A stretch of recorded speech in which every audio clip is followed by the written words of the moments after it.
qui vient de commettre sa première erreur ici au Japon. Pas besoin d'attacher son vélo parce qu'il n'y a pas de vol concrètement. Je vous promets que j'avais des frissons. Ça y est, je lance les hostilités. Je sais pas du tout qu'est-ce que ça donne, mais on est là pour tester des choses. Et je sais pas trop, donc c'est un peu à l'aveuglette. Je prends ça. Allez, pas grave, tant pis. C'est pas chaud, c'est froid et ça a l'air dur. Oh my god, c'est incroyable. Il y a que ça, de la bouffe, de la bouffe, de la bouffe, de la bouffe. Kanpai. Arigatou gozaimasu. On goûte. Wow. Go. Ils insistent pour que je goûte vraiment à leurs fruits de mer, donc on va tester ça. Oh, Japanese hospitality. Qui aurait cru qu'en fin de journée je me ferais bouffer les pieds par des poissons?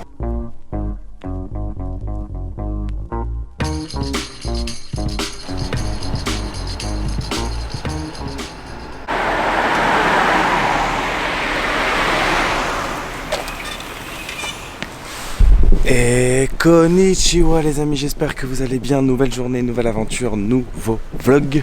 Premier réveil dans la belle ville de Ise, ici au Japon, préfecture de Mie. Très rapidement, permettez-moi de me présenter pour celles et ceux qui ne me connaissent pas. Je m'appelle Ben et nous sommes en direct du Japon tous les jours sur ma chaîne YouTube parce que je poste une vidéo par jour en direct du Japon. Si vous avez manqué les épisodes précédents, n'hésitez pas à aller checker la petite playlist Aventure au Japon qui s'affichera quelque part au-dessus de ma tête. Et si vous appréciez le contenu, pour m'encourager, n'hésitez vraiment pas à vous abonner, à liker, à commenter et à partager. Merci beaucoup pour la force et le soutien.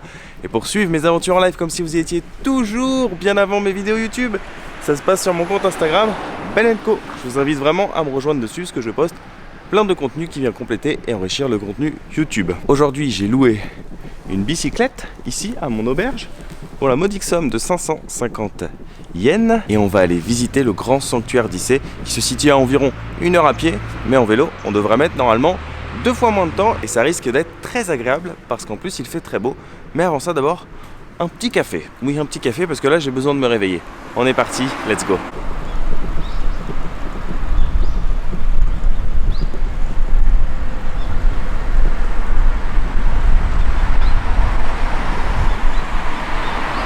À votre avis, qui vient de commettre sa première erreur ici au Japon?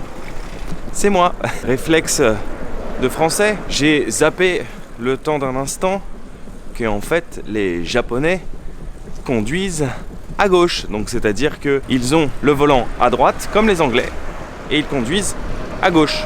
Donc moi, quand je suis parti là à l'instant, je me suis engagé à droite et je me suis retrouvé nez à nez face à une voiture. Ouf! Ça me rappelle quand j'étais en Australie, j'avais commis la même erreur quand j'avais acheté une voiture. En fait, j'étais pas habitué et il m'était arrivé exactement la même chose. J'avais pris un rond-point en sens inverse. Parce que logiquement, tout est inversé quand on n'a pas le même sens de conduite. Donc voilà, mais en tout cas, c'est très agréable. Donc là, j'essaye de rouler sur le trottoir pour le moment. Parce qu'il n'y a pas de piste cyclable, on longe une sorte, je peux pas appeler ça comme ça une départementale, mais non, une grande route quoi, tout simplement. Là j'emprunte pas des petites ruelles, c'est un grand axe, donc pour être un petit peu plus serein et tranquille, je roule au pas et sur le trottoir, je la fais un peu comme les gens d'Osaka, mais sauf que moi je roule plus tranquille, puisque à Osaka il y en a, ils bombardent hein, sur les trottoirs. Waouh, ils vous rasent et tout, enfin voilà, ouf, oh là là, le trottoir est pas très grand par contre hein. Oui. C'est agréable en tout cas.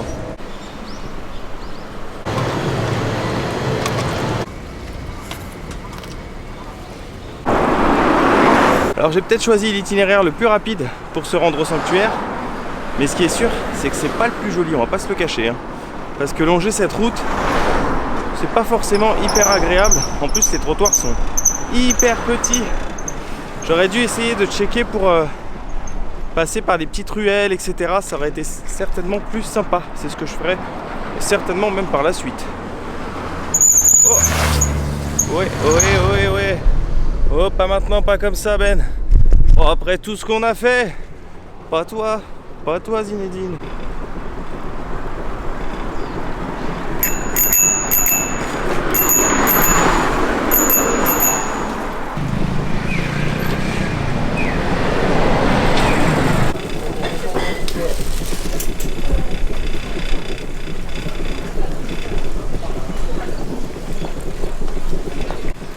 Sumimasen, arigatou gozaimasu.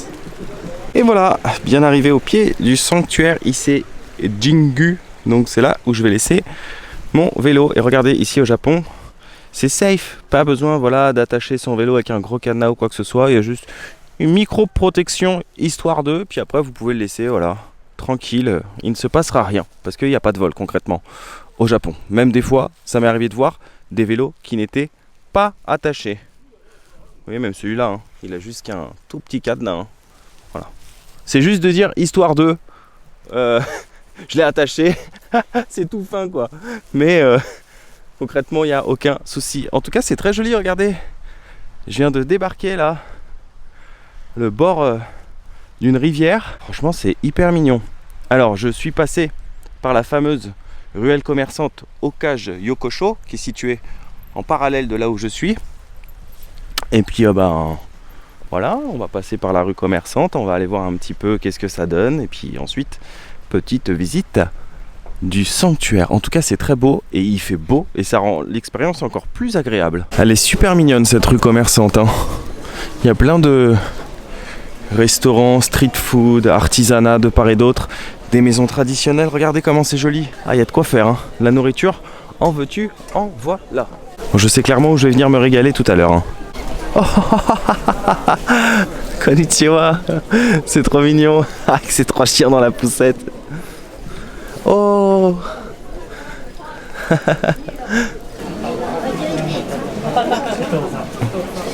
Alors si vous vous demandez pourquoi il y a beaucoup de monde, c'est parce que déjà la première raison aujourd'hui, nous sommes dimanche, voilà, à l'heure où je vous parle. Et la deuxième raison, c'est parce que le sanctuaire d'Issei, c'est l'un des sites les plus sacrés du Japon. Il est dédié en fait à la déesse Amaterasu, la déesse du soleil et ancêtre mythique de la famille impériale japonaise. Les Japonais quand ils viennent ici, c'est un peu comme un pèlerinage, un peu comme le grand sanctuaire d'Izumo que nous avions vu il y a quelques jours maintenant. C'est pour ça donc il y a beaucoup de monde, mais comme vous le voyez, c'est pas comme à Kyoto où on peut croiser des touristes du monde entier. Là, j'ai vraiment l'impression que c'est du tourisme local, c'est-à-dire que il y a concrètement que des Japonais.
C'est incroyable parce que je suis arrivé pile au moment où il y avait une cérémonie avec des enfants.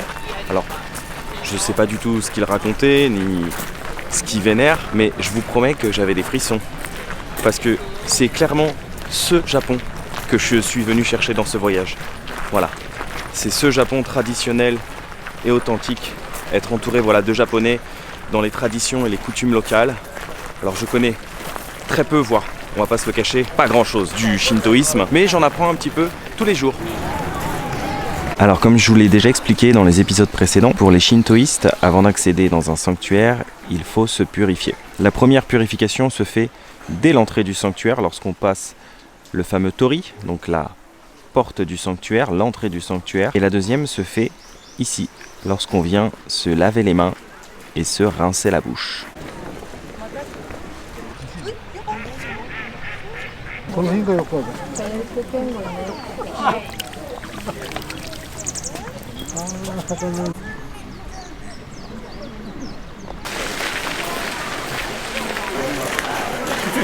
J'ai remarqué dans les sanctuaires qu'il y avait toujours des petites boutiques comme celle-ci, qui vendent comme des sortes de souvenirs, certainement peut-être des porte-bonheur. En tout cas, ça a beaucoup de succès. Alors je sais pas du tout ce que ça représente. Si certains le savent, n'hésitez pas à me le mettre en commentaire, hein. C'est fait pour ça. Je suis également là pour apprendre, découvrir. Et comme je le dis toujours, sans prétention, hein, je ne suis pas guide ni historien. J'explore, j'essaie de me renseigner un petit peu en amont sur les lieux que je visite, mais je n'ai pas la science infuse. Alors, si jamais vous souhaitez avoir plus d'informations sur les lieux que je visite, eh ben, j'ai envie de dire, Google est votre ami, n'hésitez pas, hein, voilà, à vous renseigner sur internet, dans des bibliothèques, ou même si vous venez sur place, concrètement, prendre les services d'un guide. Hein. Si vous avez besoin d'informations, si vous êtes passionné d'histoire, je pense que le mieux, c'est de passer par des professionnels. Nous sommes des explorateurs, on découvre en même temps les choses ensemble. Alors je me suis fait une réflexion, peut-être il y en a parmi vous qui connaissent la réponse, donc si vous le savez, n'hésitez pas à me le dire en commentaire. Mais vu que le shintoïsme, c'est une religion où on vénère des divinités qui sont présents dans la nature, donc ça peut être des arbres, de l'eau, une rivière, etc. Est-ce que ce serait pas fait exprès que les sanctuaires soient toujours placés justement dans des environnements naturels? Parce que dans les épisodes précédents, je disais, j'adore les sanctuaires. C'est un endroit à chaque fois où je me sens bien, où je me sens apaisé, serein, détendu, zen, parce que c'est calme et parce qu'on est toujours, vous voyez, en pleine nature. Là, on est concrètement dans une forêt. Et donc du coup, c'est pour ça que je me suis fait cette réflexion. Haha. Si vous le savez, hein, vraiment, n'hésitez pas à vous lâcher dans les commentaires.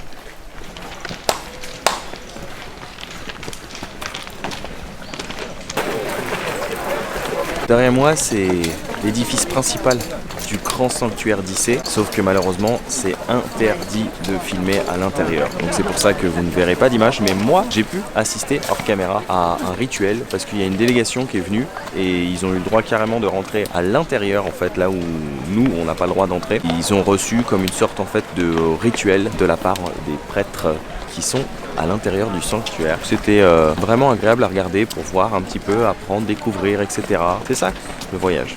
C'est vraiment apprendre justement des autres cultures, essayer de comprendre. En tout cas, on est bien au sanctuaire. Hein. Il y a beaucoup de monde parce que je vous ai dit, c'est l'un des plus importants du Japon, mais on y est très bien.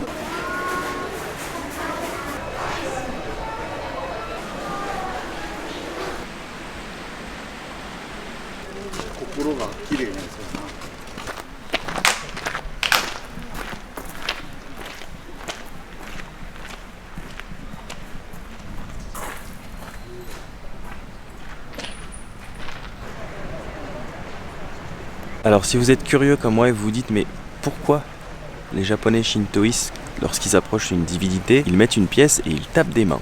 Alors du coup, j'ai demandé à ChatGPT qui m'a répondu: le geste de mettre une pièce dans une boîte à offrande et de taper des mains lors d'une visite dans un sanctuaire shintoïste au Japon est un rituel pour montrer du respect et exprimer sa dévotion envers les kami, les esprits ou divinités shintoïstes. Je pense que le métier de guide a du souci à se faire. Non, je plaisante vraiment. Si vous venez ici et que vous voulez plus d'informations, le meilleur c'est toujours de passer par un professionnel. Voilà. Et c'est même plus sympa pour apprendre de la culture du pays. Konnichiwa.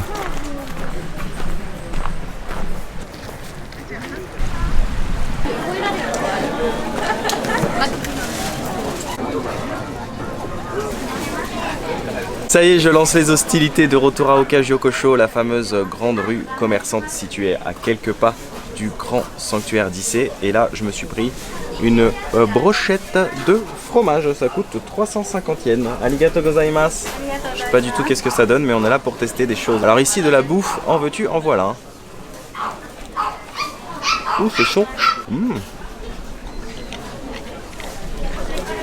Ça me fait penser, mais alors très très rapidement, hein, à des brochettes de fromage que j'avais goûté au Brésil, sur la plage. En fait, sur la plage au Brésil, des fois, il y a des vendeurs ambulants qui passent et il y en a qui proposent des brochettes et ils vous les grillent directement. Il a son petit barbecue avec lui portatif et il vous fait ça devant vous. Alors ça n'a pas du tout le même goût que celle du Brésil, mais d'aspect, je trouve que ça ressemble. Très compact. Au Japon, c'est les rois des sushis, c'est les rois des ramen, etc. et de plein d'autres spécialités. Le fromage, c'est pas trop ça. On dirait un peu du sans vouloir manquer de respect un peu du plastique. Ça limite plus une texture de tofu que de fromage. Mais on est là pour tester, c'est fait pour ça le voyage. Arigatou gozaimashita.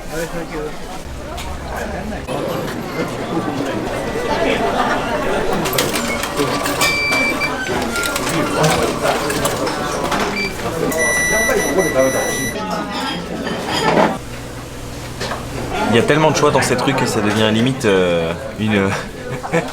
une tâche difficile de trouver son petit resto, sa petite food.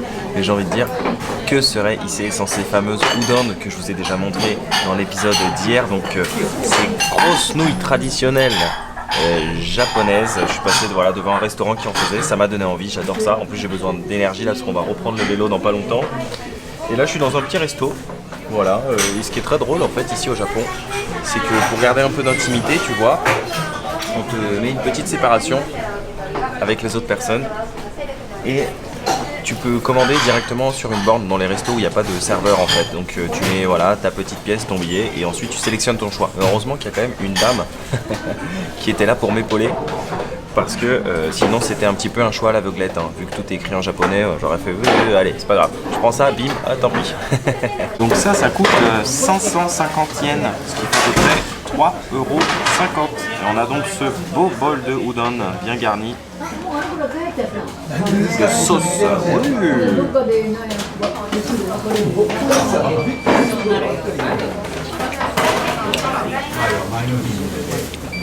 Je sais pas comment ils font les japonais pour les aspirer comme ça, moi je les gobe. Voilà.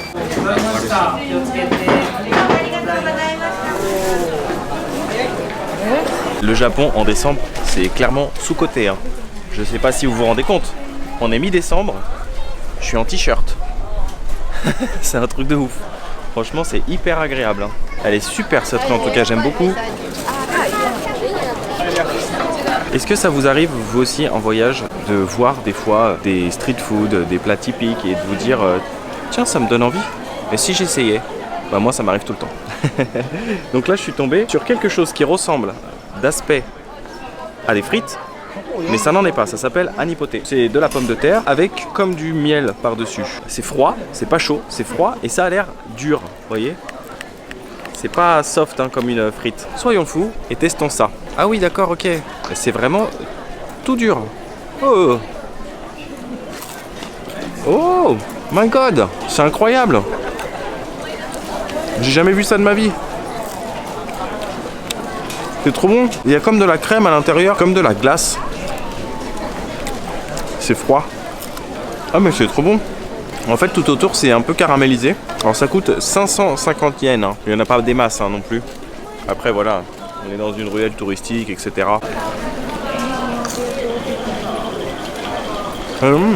C'est pas mal du tout, j'aime bien. D'aspect comme ça, j'ai vraiment cru que c'était des frites. Hein. Quand je me suis approché du stand de street food, je me suis dit, mais qu'est-ce que c'est que ce truc? C'est trop brillant en fait. Et ben voilà. C'est des anipotés. Alors il y a plusieurs versions, hein. Là c'est la version basique mais vous pouvez customiser, prendre ça en mode very parfait, vous voyez, on vous met de la glace par dessus, etc. Et bah c'était pas mal du tout. Je crois que nos amis belges ont du souci à se faire. Hein.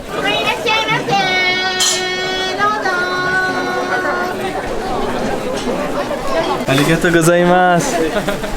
Ils sont trop gentils les gens ici. En fait, j'ai regardé ce petit stand parce qu'ils font des châtaignes. Ouais, c'est la saison. Hein.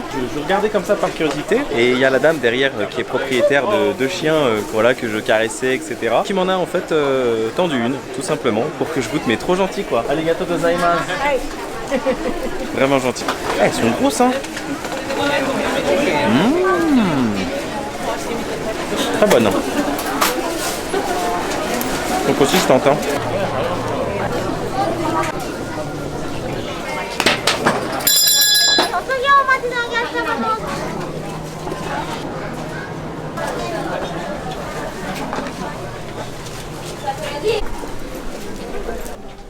Arigatou gozaimasu. Alors je vous ai expliqué récemment que ici au Japon, il y a beaucoup de pâtisseries à base de red bean, donc les haricots rouges, les petits haricots rouges. Hier par exemple, on a testé un mochi qui était enrobé de pâtes à base d'haricots. Et là, j'ai pris pour 150 yens, en fait c'est deux pancakes qui sont l'un au-dessus de l'autre. Et à l'intérieur, c'est fourré avec du red bean, donc des haricots. Et c'est pas les pancakes du combini, hein. C'est pas des pancakes industriels, c'est des vrais pancakes artisanaux faits maison par une petite dame trop mignon dans un petit stand donc de la rue commerçante.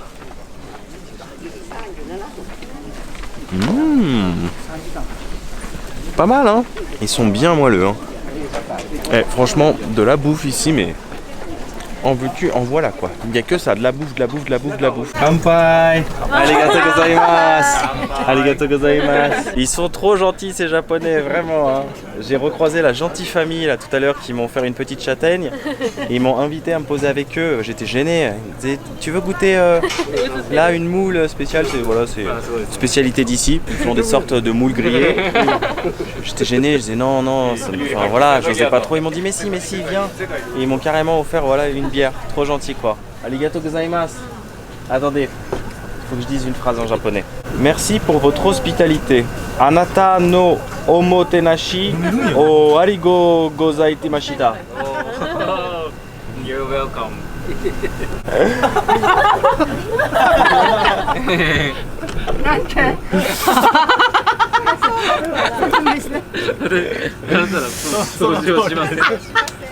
Vous m'avez dit votre maison n'est pas propre, alors j'ai répondu votre femme ne fait pas le ménage.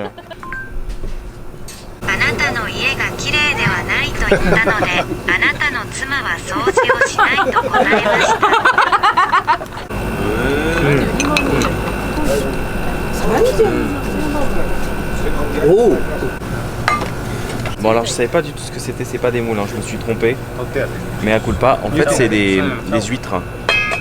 Et ils font là comme une sorte de barbecue avec des coquillages, des gros coquillages. Ça je sais pas du tout ce que c'est par contre. Arigato gozaimasu, itadakimasu. On goûte. Oh. Oh.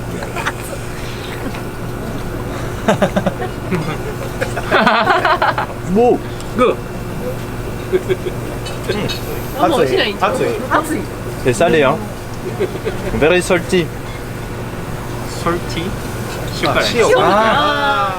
Oh.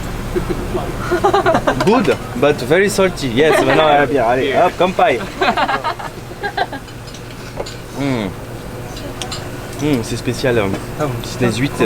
Moi, j'ai jamais été un grand amateur pour être franc, mais il faut tenter un voyage. C'est fait pour ça. Arigato gozaimasu.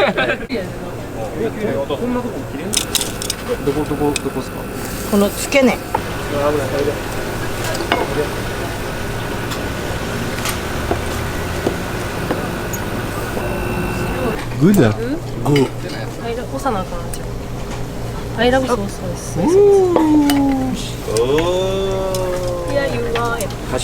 Bon, ils sont vraiment trop gentils parce qu'ils insistent pour que je goûte vraiment à leurs fruits de mer, donc on va tester ça. Arigato gozaimasu. Arigato gozaimasu. Hot. Ah, on va attendre un petit peu.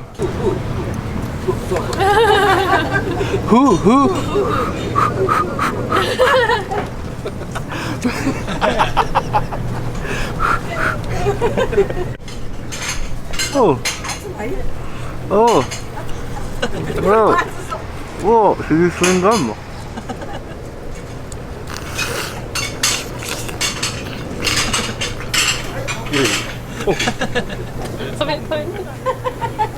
Arigato gozaimasu.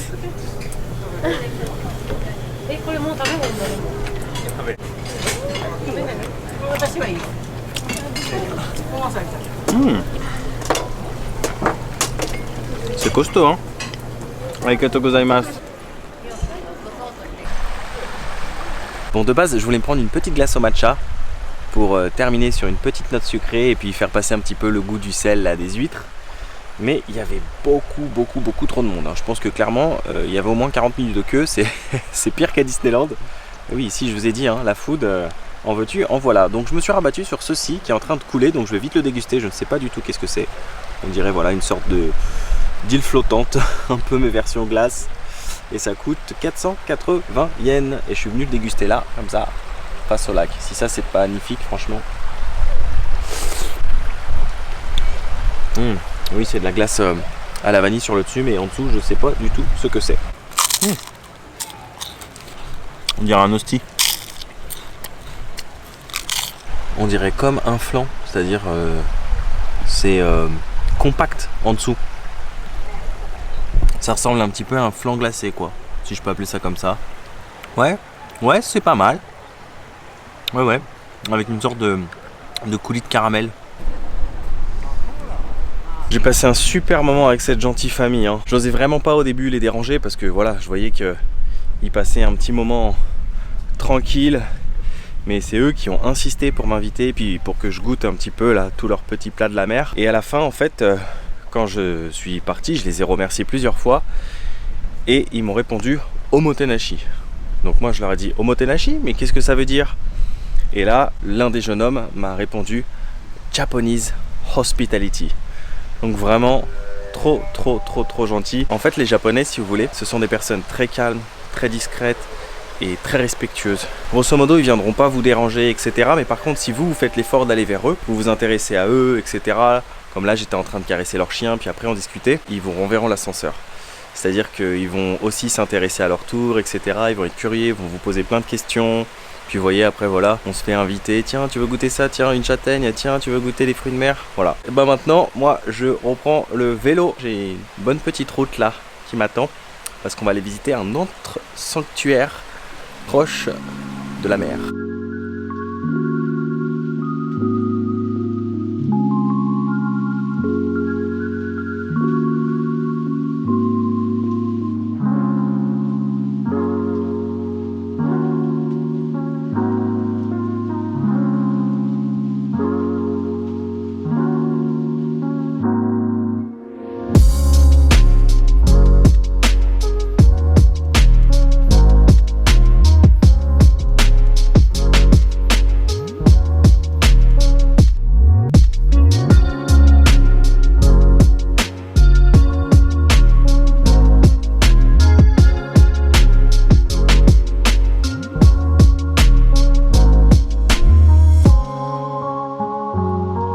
Konnichiwa.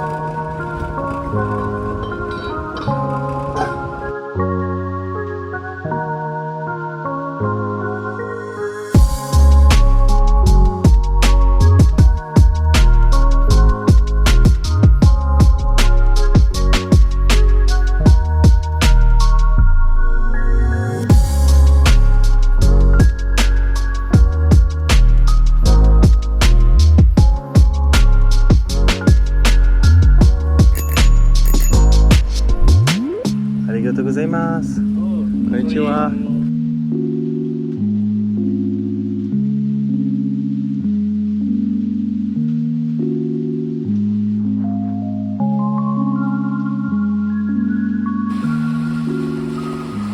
Et voilà, après avoir traversé une partie de la ville d'Issé du sud jusqu'au nord, donc j'ai fait environ 10 km de vélo, un petit peu moins d'une heure. Et c'était très agréable parce que cette fois, j'ai fait en sorte de passer par des chemins beaucoup plus sympas, hors des sentiers battus. Donc je suis passé par des petits patelins. C'était bien plus sympa qu'à l'aller. Alors je suis désolé, je pouvais pas vous faire beaucoup d'images parce que c'est très compliqué et de tenir une caméra et de regarder en même temps son GPS et de faire attention aussi à la route et tout ce qui nous entoure. Donc voilà, le but c'était pas de se créer un accident, mais d'arriver ici en un seul morceau. Et voilà, je vous présente l'un des symboles les plus importants de la ville d'Issé, avec son grand sanctuaire où nous étions il y a quelques instants. Voici Meoto Iwa, le rocher sacré en japonais, qui est également connu sous le nom de rocher marié. En fait, ce sont deux rochers qui sont reliés par une corde sacrée qui symbolise l'union d'un couple de la mythologie shintoïste, la déesse du soleil Amaterasu, la divinité principale du grand temple d'Issé où nous étions il y a quelques instants, et le dieu de la mer Susanoo. C'est magnifique en plus avec ces couleurs de fin de journée là comme ça.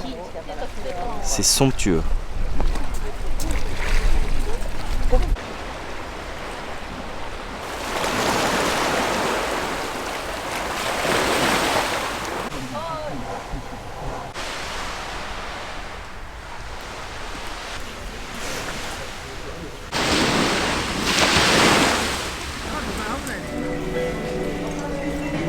Ouh, ça chatouille. Aïe, aïe, aïe, aïe. Alors à côté en fait des rochers sacrés, il y a une entrée, je sais pas ce que c'est, peut-être de l'aquarium de la ville. Et en fait c'est gratuit, je suis en train de me faire bouffer les pieds par des petits poissons. Donc là ils sont en train de manger toutes mes peaux mortes. Ça fait du bien mais ça chatouille hein. Ça détend par contre là après une journée de vélo. Ah ça c'est le vrai mode crâne et prévu, tout peut arriver. Qui aurait cru qu'en fin de journée je me ferais bouffer les pieds par des poissons. Incroyable. Il se donne à cœur joie hein. Sur la plage abandonnée, coquillages et crustacés. Désolé pour vos oreilles. C'est ici qu'on s'arrêtera pour aujourd'hui. Je vous épargnerai le chemin retour de nuit. En tout cas, moi j'ai passé une super journée et j'espère vraiment que vous avez passé un agréable moment en ma compagnie. Ici, c'est un véritable petit coup de cœur et ce n'est pas terminé parce que je vous réserve une petite surprise pour demain. En tout cas, si un jour vous êtes de passage dans le coin, faites un détour par ici. Regardez comment c'est magnifique, à seulement 2 heures en train d'Osaka. Ça vaut le coup, puis il y a plein de choses à voir, à faire et à découvrir. Puis on est plongé dans une ambiance très locale, hein, comme vous avez pu l'apercevoir aujourd'hui. Donc je vous remercie vraiment d'avoir suivi cet épisode. Je vous donne rendez-vous demain en direct du Japon. Prenez bien soin de vous, n'oubliez pas de voyager. Et surtout, n'oubliez jamais un truc, c'est que quand rien n'est prévu, tout peut arriver. Merci, ciao.